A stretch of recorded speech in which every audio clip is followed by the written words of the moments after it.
Welcome to the deep dive. There's this universal desire, isn't there, to really understand how our bodies tick, especially when we're aiming for those big goals like losing fat or um, building muscle. Absolutely. But the problem is you look out there and it's just this flood of information and so much of it conflicts. It can feel totally overwhelming. Exactly, like trying to untangle a huge knot. So that's why today we're diving deep. We want to cut right through all that noise and bring some real clarity to your body composition goals. And we're drawing from some fantastic insights here, specifically from a really revealing conversation with Alan Aragon. He's truly an expert in this field, a fat-burning expert, you could say, over 30 years of experience. Yeah, spanning personal training, nutritional counseling, and some really serious scientific research too. So our mission for you listening is basically to distill all that, Hmm. to simplify the complex stuff, bust some common myths, and give you the most useful, evidence-based takeaways from Alan's work. Right. The goal is to help you get closer to your goals, but without feeling like you need a PhD to figure it out. And Alan's credentials are uh, pretty impressive. It's not just talk. No, not at all. He's got over 30 scientific publications. We're talking narrative reviews, systematic reviews, even meta-analyses and randomized controlled trials. He's in the research. Plus, that real-world experience working with top athletes, like Stone Cold Steve Austin, Derek Fisher, Pete Sampras, all focused on optimizing body composition. Exactly. It's that blend of deep science and practical application that makes his perspective so valuable. Okay, so let's unpack this. Protein. It always seems to be right at the center of these conversations, doesn't it? But there's still so much confusion. There really is. And Alan says the biggest mistake people make, the most common pitfall, is just getting the hierarchy wrong. They focus on the details before the foundation. What do you mean by hierarchy? Like timing versus total amount? Precisely. People get really hung up on, how much protein should I have in this one meal? Or do I need a shake exactly 30 minutes after my workout? But the truth is, the total daily protein intake is overwhelmingly the most important factor. Hey, Hitting that daily total, that's winning the game. Everything else is secondary. so all that stress about splitting it perfectly into 6 small meals or chugging a shake the second you drop the weights, Yeah. maybe that's not where the focus should be because honestly, who can stick with that long term? Exactly. It's often not sustainable. Alan uses this great analogy, the cake analogy. Okay. He says your total daily protein intake, that's the whole cake, the distribution, like how many meals you split it into, that's just a thin layer of icing. Ah, I like that. And the specific timing around workouts, that's like maybe a few sprinkles on the icing, almost inconsequential for most people's results. That's actually really freeing, isn't it? It gives you so much more flexibility. You don't have to structure your entire day around protein timing. Absolutely. And the science backs this up. There was an older study by Yasuda that suggested maybe 3 meals were better than 2, but the issue there was the total protein wasn't really optimal in the first place. But then a more recent, much better designed study took resistance-trained people, gave them optimal total protein, about 2.2 grams per kilogram or a gram per pound, and split it into either 3 meals or 5 meals. And the result. No significant difference, none, in muscle size gains or strength gains. As long as that total daily protein goal was met, the distribution didn't really move the needle. Wow. So if you're a grazer, eating smaller amounts more often, that's fine. If you prefer fewer, larger meals, that's fine too, as long as you hit the total. Pretty much, yeah. It comes down to preference and what fits your lifestyle, which is key for adherence. Okay, so let's talk numbers then. For someone listening, trying to figure out their target, what's the general guideline? Well, for just general health, average goals, Alan suggests somewhere in the range of 1.2 to 1.6 grams of protein per kilogram of body weight. That's a solid baseline. And for people really trying to, as you said, push the envelope, like focus muscle gain or significant fat loss. Yeah, for those folks or people who are already pretty lean, the recommendation bumps up to 1.6 to 2.2 grams per kilogram. And importantly, that's per kilogram of your target body weight or your current weight if you're maintaining or gaining. Let's make that real. So you weigh 90 kilograms and you're aiming for a body recomposition, maybe lose fat, gain muscle, using that higher end, 90 kilos times 2.2 grams. That's 198 grams of protein a day. Right. Which can seem like a lot. Yeah. So maybe starting lower, like 90 times 1.6. That's 144 grams. That might feel more achievable initially. Exactly. And that's a perfectly good starting point within that optimal range. Also, a quick note for women, Allen generally advises starting at the lower end of that pushing the envelope range, so around 1.6 grams per kilo. Why is that? Typically due to body composition differences, generally a higher percentage of body fat and slightly lower lean mass compared to men of the same weight. Makes sense. Now, you mentioned high protein for fat loss earlier. That sounds a bit counterintuitive to some people, maybe? It can seem that way, but it's quite effective. Higher protein intake significantly boosts satiety. It helps you feel fuller for longer. Ah, so you naturally eat less overall. Often, yes. It can displace other macronutrients, especially refined carbs and fats. There are even studies, like those by Joey Antonio, showing very high intakes, like 3.3 or even 4.4 grams per kilo, helped people reduce body fat, likely through that satiety effect and maybe some increased thermic effect of feeding. Okay, but that inevitably leads to the next question. Can you have too much protein? Is it bad for your kidneys or liver, like we sometimes hear? Right, the old kidney scare. For healthy individuals, Allen is very clear. This is largely a myth. It's a non-issue. Really? Yeah. The only time there's a real concern is if someone has pre-existing diagnosed chronic kidney disease, then absolutely they need to follow medical advice. But even then, you have to weigh the trade-offs like preventing muscle loss, sarcopenia, especially in older adults. For the vast majority of healthy people, though, high protein intake poses virtually zero threat to kidney health, liver health, or even bone health. That's incredibly reassuring. Okay, what about the type of protein? Animal versus plant, does it matter? So gram for gram, animal proteins generally tend to be a bit more anabolic. They stimulate muscle protein synthesis a bit more potently on average. Okay. Allen even mentions a fascinating exception, a type of fungus-based protein, MOP protein, that actually outperformed milk protein in one study. Interesting. But here's the crucial point, the bottom line. Once you hit that optimal total daily protein intake, say, that 1.6 grams per kilo or higher, the research suggests it doesn't really matter much whether it comes from animal or plant sources for overall muscle size and strength gains. So studies comparing vegans and omnivores if they match total protein. They tend to show similar results in terms of muscle and strength, yeah. So again, it comes back to hitting your total. Choose sources you like, sources you tolerate well, sources that fit your ethics or budget. That total number is key. Got it. Prioritize the total, then fill it in with sources that work for you. Okay, now, this is where things often get tricky in practice. The journey isn't always smooth sailing, right? People hit plateaus. Yes, and plateaus get such a bad rap. People see them as failure, as my diet stopped working. But Allen sees it differently. Completely differently. He reframes plateaus brilliantly. He says, a plateau is your body succeeding. It's achieving a new state of balance or homeostasis. It's actually maintenance practice. Maintenance practice. I like that. Explain that a bit more. Think of fat loss like walking down flights of stairs with landings in between. You lose some weight, walking downstairs, then your body adjusts, and you pause on a landing, the plateau. You practice maintaining there for a bit. Yeah. Then you might start losing again, next flight of stairs, but maybe the staircase is a bit shorter this time and the landing is a bit longer. That's the natural pattern. The ultimate goal is a plateau, a stable, healthy weight you can maintain. That changes everything. It takes the frustration out of it and makes it part of the process. So how do we use this idea practically, like with diet breaks? Exactly. Allen strongly recommends incorporating structured diet breaks. He calls it non-YOLO maintenance. Non-YOLO, meaning not just going crazy. Right. It's not a free-for-all binge. It's intentionally eating at maintenance calories for, say, a week. You could do this every 4 to 8 weeks of dieting, or maybe after every 5 or 10 pounds lost. Allen uses the visual of losing 10 pounds of butter. That's a significant change, a good time for a break. And the benefit is? It helps alleviate both the mental grind and the physiological adaptations of dieting. It combats fatigue, reduces cravings, and massively improves long-term adherence. It's like hitting a reset button before you burn out. Playing the long game. Yeah. Makes sense. What about the speed of weight loss? Can going too fast backfire? Oh, absolutely. This is a critical warning.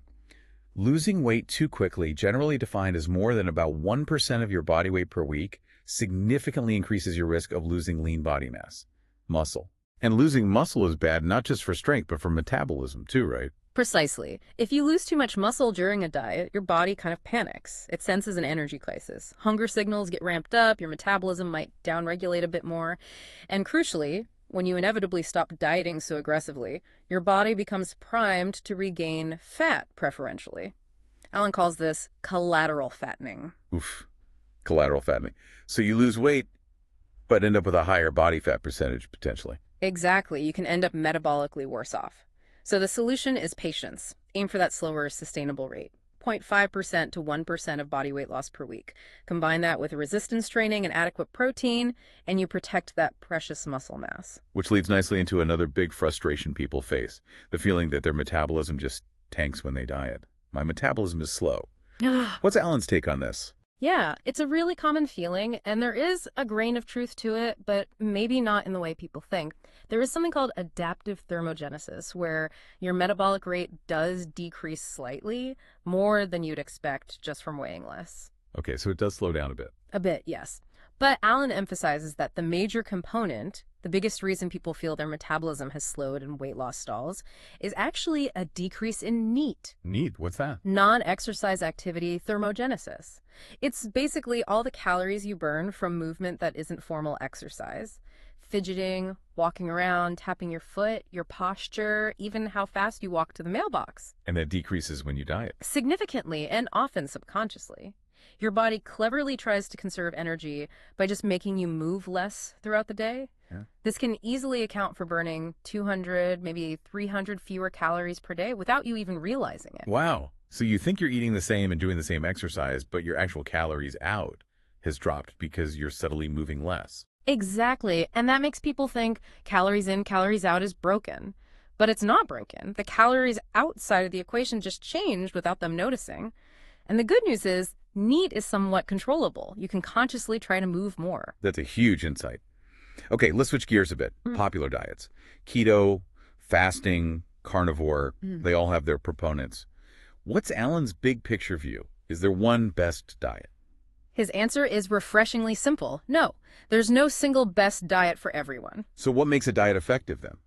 An effective diet, according to Alan, is one that achieves a few key things. It provides enough protein, it controls total calories appropriately for the goal, it's based predominantly on whole or minimally processed healthy foods, and this is crucial. It fits your personal preferences and tolerances. It has to be sustainable for you. That puts the power back in the listener's hands, really. So, thinking about specifics, what about the ketogenic diet? What are the pros and cons? Keto can be very effective for weight and fat loss, no doubt. Alan notes a big reason why is that it automatically forces you to cut out a huge category of hyper-palatable processed junk foods.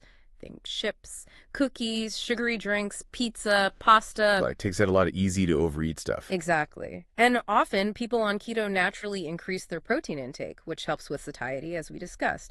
So it works well for calorie control for many people. There's always a but, isn't there? The big but with keto is adherence. Long-term adherence. Sticking to under 50 grams of carbs a day, sometimes even lower, is really, really hard for most people to maintain indefinitely. Yeah, social events, holidays, just daily life. Right. So what often happens is this carb creep. Intake gradually goes up, they fall out of ketosis, and often there's a rebound effect. Also, Alan stresses the importance of fat quality if you're doing keto long-term. Prioritizing fats from sources like avocados, nuts, seeds, olive oil, fatty fish, over relying solely on land animal fats is likely better for cardiovascular health. Okay, what about muscle gain on keto? Generally, it seems harder to maximize muscle size gains on keto compared to higher carb diets, even if protein and calories are matched. Strength gains, however, can often be similar. Interesting distinction. All right, let's move to fasting. Intermittent fasting, alternate day fasting. Lots of buzz around that, especially for autophagy. Fasting is definitely a valid tool. It's essentially a strategy for restricting calories, and it can work well for weight loss for people who find it easier to manage eating windows rather than tracking calories constantly. But the autophagy claim that fasting is uniquely good for cellular cleanup. That's where Alan adds important nuance. Autophagy, the process of clearing out damaged cells, isn't exclusive to fasting. It ramps up anytime you're in a caloric deficit. Oh, really? Yes. And it's also significantly stimulated by exercise, both resistance training and aerobic exercise. And exercise usually comes with fewer potential downsides than prolonged or aggressive fasting. So you don't need to fast for days to get autophagy benefits. Not necessarily. In fact, Alan points out that for people who are already lean, very aggressive fasting protocols like alternate day fasting can sometimes lead to greater loss of lean body mass compared to a more moderate, consistent daily deficit. So it can be a double-edged sword. Great until it isn't, as he puts it. So the advice isn't to chase autophagy at all costs. Pretty much. Focus on the fundamentals. Sensible calorie control, sufficient protein, regular exercise, managing body fat. Extreme fasting, especially things like prolonged water or juice fasts used as crash diets after periods of overeating, is generally not recommended and can be counterproductive. Got it. And briefly, the carnivore diet. Just meat, basically. Alan views it as generally a little silly and extreme. Its effectiveness for weight loss usually comes down to the same reason as keto. It cuts out entire food groups, making it easier to spontaneously reduce calories compared to a standard Western diet. But nutritionally, restrictive. Very. If someone were to choose that path, he'd strongly suggest aiming for variety within animal foods, fatty fish, poultry, eggs, dairy if tolerated, different cuts of beef rather than just, say, steak and salt to get a broader range of nutrients. Okay, that covers the big diet trends. Let's touch on supplements. You mentioned Alan calls creatine king creatine. Why the royal title? Because it truly stands out. It's arguably the only non-drug supplement with such a deep, strong, and broad base of evidence supporting its effectiveness for enhancing resistance training outcomes.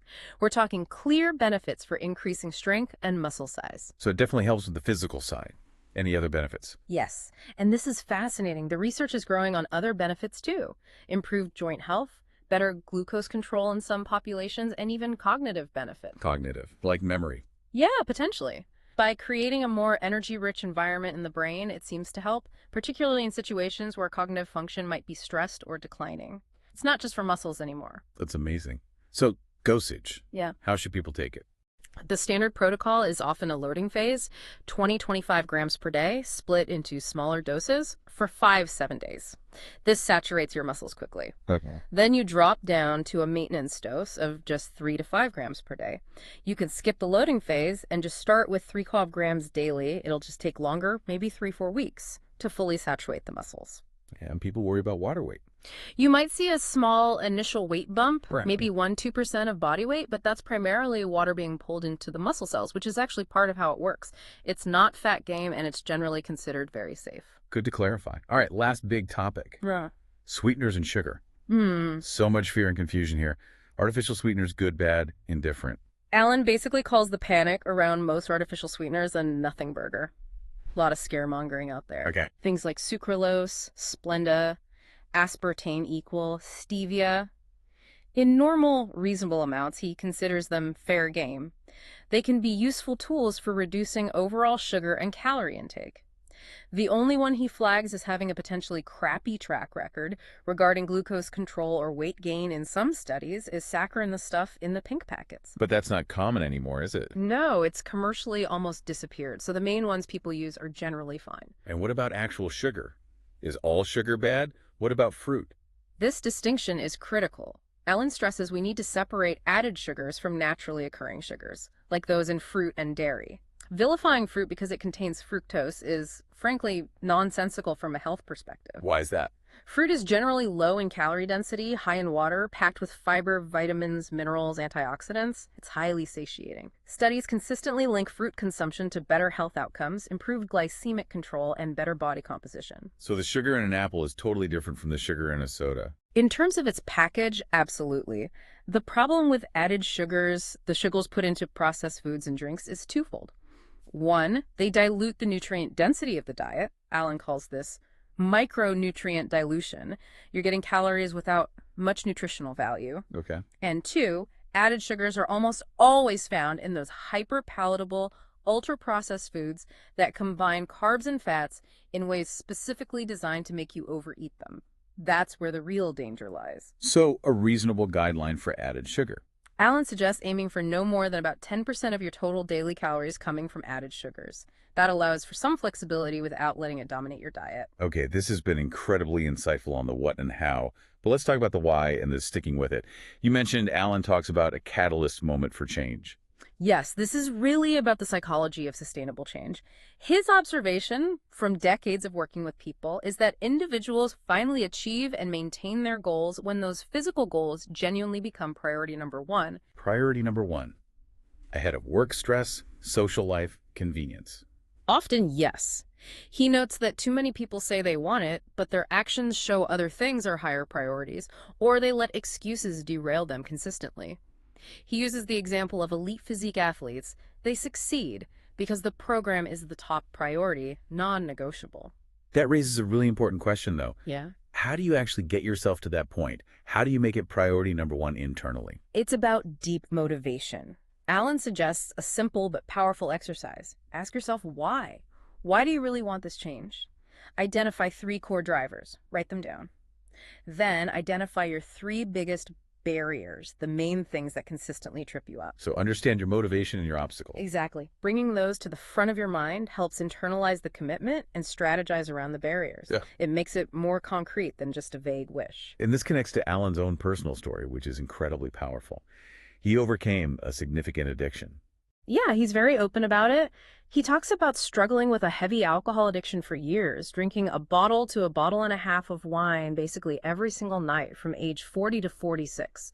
It really negatively impacted his life, professionally and personally. How did he turn it around? He describes making a hardcore commitment to stop. It was a conscious, decisive moment.